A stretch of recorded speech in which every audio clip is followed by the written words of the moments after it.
ধরেন একটা লোক পান খায়,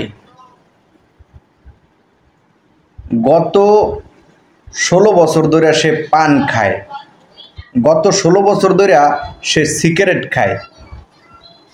অথবা ধরেন অনেকেই বলতেছে যে গত 16 বছর না, 53 বছর ধরে একটা লোক পান খায়, অথবা একটা লোক সিগারেট খায়, মানে ধূমপান করে, অথবা বিভিন্ন ধরনের নেশা জাতীয় দ্রব্য সে খায় অথবা পান করে 53 বছর ধরে।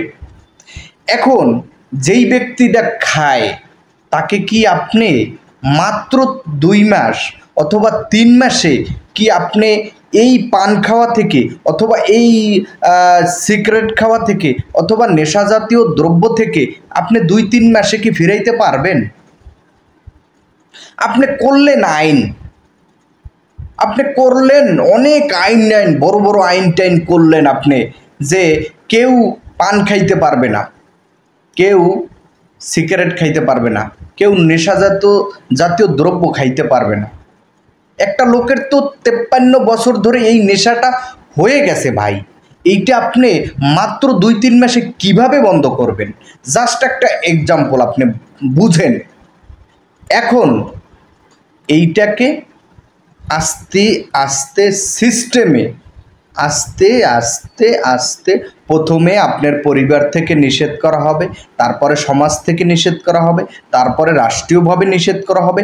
সব জায়গায় যখন দেখা যাবে যে না, কেউ তো পানই বিক্রি করে না, না কেউ তো সিগারেট বিক্রি করে না, নেশা জাতীয় দ্রব্য তো খাওয়া তো দূরের কথা, কোথাও বিক্রি হচ্ছে না, কোথাও খাওয়ার কোনো চান্স নাই, সুযোগ নাই, সব একবারে মানে পুরা মানে যেমন আপনি কি মসজিদে গিয়ে পান খাইতে পারবেন? কারণ ওই পরিবেশ নাই। অতএব বাংলাদেশে যদি ওই পরিবেশটা হয়ে যায় যেখানে পান খাওয়ার কোনো পরিবেশ নাই, সিগারেট নেশা জাতীয় দ্রব্য খাওয়ার কোনো পরিবেশ নাই, এখন আপনি বলেন যে যেই লোকটাকে আপনি পান খাওয়া থেকে বিরত রাখবেন তাকে কি আর এখন আইন করার দরকার আছে? তাকে কি আইন কইরা ফিরানোর দরকার আছে? সে অটোমেটিক্যালি পরিবেশগতভাবে সে দেখবেন অটোমেটিক্যালি ফিরে যাবে।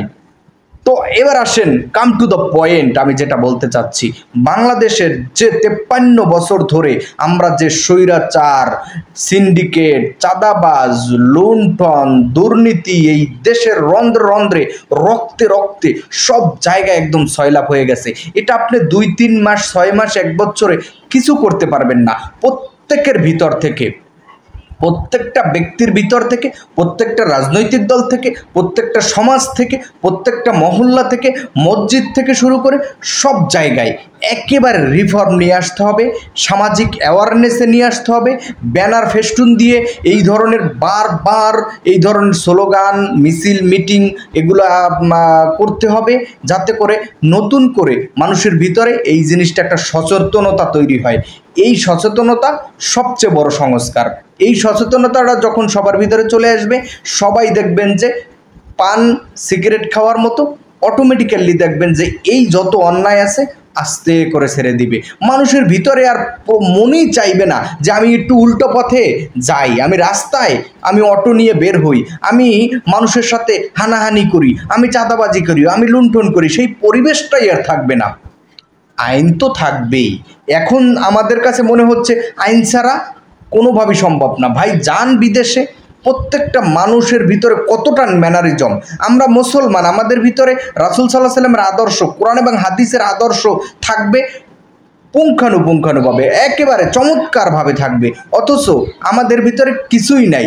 সামান্য টোল প্লাজায় এই যে আজকে যে ঘটনাটা ঘটেছে, একদম টোল প্লাজার বাহিনী সব কিছু একদম ওলটপালট করে দিছে। আপনি বিদেশ যান, চুরি কী জিনিস, আপনি চুরি কী জিনিস, ডাকাতি কী জিনিস, এগুলো তারা জানেই না।